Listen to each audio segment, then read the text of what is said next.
বহুতে আছে গৰমত কষ্ট কৰিব নিবিচাৰে, হোটেলতে খায়।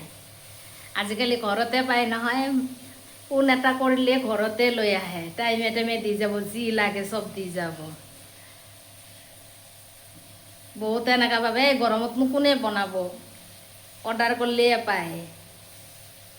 কিন্তু আমাৰ আৰু সেই নহয়, কেতিয়াবা খায় ল'ৰাটো, কেতিয়াবা আনি কিনে কিবা কানি মন গ'লে খায়, কিন্তু আমি নাখাওঁ। আমি ভিতৰতে যি বনাম তাকে খাম।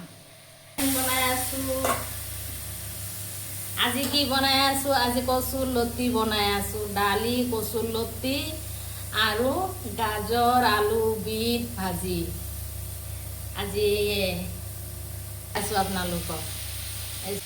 কিছু মানুহ আছে যিমানে আপুনি ভালকৈ বনায়, কিন্তু সি ঘৰত নাখায়, সি বাহিৰতে খাব, বাহিৰত খাই কিনে ভাল পায়। তাৰমানে ঘৰৰ খাৱা তাৰ ভাল নালাগে, বাহিৰৰ খানা বহুত ভাল লাগে, হোটেলৰ খানা। বহুত মানুহ এনেকুৱা আছে। কিন্তু আমি কচুৰ লতি বনালোঁ।